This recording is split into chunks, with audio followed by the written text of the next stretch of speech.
Conselhos aos professores, pais e estudantes. Capítulo 78. Educação missionária. Na obra de salvar almas, reúne o Senhor obreiros com planos e ideias diferentes, bem como diversos métodos de trabalho. Com essa diversidade de mentes, porém, deve-se revelar unidade de desígnio. Muitas vezes no passado, a obra que o Senhor destinara a prosperar foi prejudicada devido a procurar em homens pôr um jugo sobre os coobreiros que não seguiam os métodos que eles julgavam ser os melhores. Não se pode apresentar modelo exato para o estabelecimento de escolas em novos campos. O clima, o ambiente, as condições do país e os meios de que se dispõe para o trabalho, tudo deve influir na modelação da obra. As bênçãos de uma completa educação produzirão êxito na obra missionária cristã. Por seu intermédio, converter-se-ão almas à verdade. Vós sois a luz do mundo, declara Cristo. Assim resplandeça a vossa luz diante dos homens, para que vejam as vossas boas obras e glorifiquem a vosso Pai que está nos céus. Mateus capítulo 5, versos 14 e 16. A obra de Deus na terra nestes últimos dias deve refletir a luz que Cristo trouxe ao mundo. Esta luz deve dissipar a densa escuridão dos séculos. Homens e mulheres imersos em trevas pagãs devem ser alcançados por aqueles que uma vez se achavam em condições idênticas de ignorância, mas que receberam o conhecimento da verdade da palavra de Deus. Essas nações pagãs aceitarão ansiosamente as instruções que lhes forem dadas acerca de Deus. Muito preciosa é a Deus sua obra na terra. Cristo e os anjos celestes estão-na observando a todo instante. À medida que nos aproximarmos da vinda de Cristo, mais e mais serviço missionário há de ocupar nossos esforços. A mensagem do renovador poder da graça de Deus será levada a todo o país e clima, até que a verdade circunde o mundo. Entre os que hão de ser assinalados encontrar-se-ão pessoas vindas de toda a nação e tribo e língua e povo. De todo o país serão recolhidos homens e mulheres que se acharão perante o trono de Deus e perante o Cordeiro clamando: salvação ao nosso Deus, que está sentado no trono, e ao Cordeiro. Apocalipse 7, verso 10. Antes, porém, que esta obra se possa efetuar, cumpre-nos experimentar aqui em nossa própria pátria a operação do Espírito Santo sobre os corações. Não se devem seguir planos mundanos. Deus me tem revelado que estamos em positivo risco de introduzir em nossa obra educativa os costumes e modas dominantes nas escolas do mundo. Caso os professores não estejam vigilantes, porão ao pescoço dos alunos jugos mundanos em lugar do jugo de Cristo.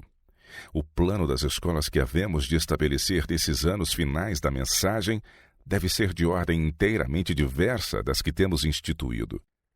Por essa razão, Deus nos manda estabelecer escolas afastadas das cidades, onde, sem impedimentos ou entraves, possamos levar avante a educação dos estudantes segundo planos em harmonia com a solene mensagem a nós confiada para o mundo.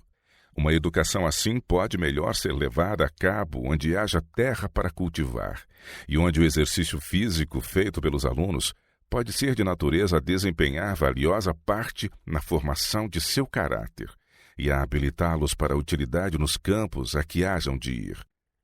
Deus abençoará as escolas dirigidas segundo o seu desígnio. Quando trabalhamos para estabelecer a obra educativa na Austrália, o Senhor revelou-nos que essa escola não se devia modelar segundo qualquer outra estabelecida no passado. Devia ser uma escola modelo. Foi estabelecida segundo o plano que Deus nos deu e Ele a tem feito prosperar. Novos métodos. Foi-me mostrado que em nossa obra educativa não devemos seguir os métodos adotados em nossas escolas antigas. Há entre nós muito apego aos velhos costumes e por isto nos achamos bem atrás do que devíamos estar no desenvolvimento da terceira mensagem angélica.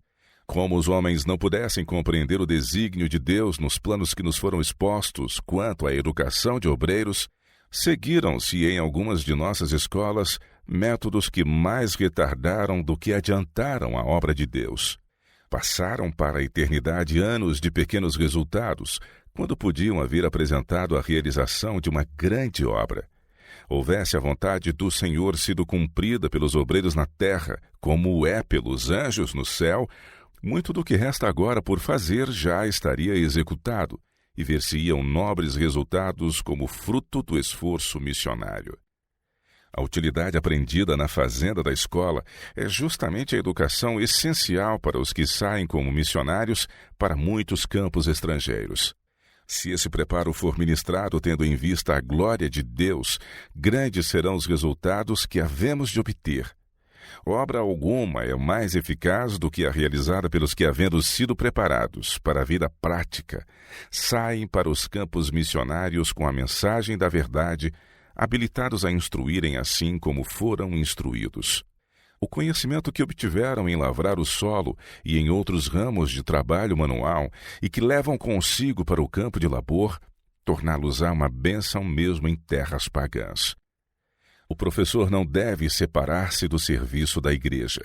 Os que dirigem escolas de igreja e outras maiores devem considerar como privilégio não somente ensinar na escola, mas levar para a igreja com que se acham ligados os mesmos talentos empregados na escola. Mediante seu trabalho e influência, introduzir-se-á poder na igreja. Eles devem esforçar-se por elevá-la ao mais alto nível. Acham-se em todas as nossas fileiras rapazes e moças que devem ser preparados para posições de responsabilidade e influência. É necessária a educação tanto para o cumprimento dos deveres domésticos da vida, como para o êxito em todo o campo de utilidade.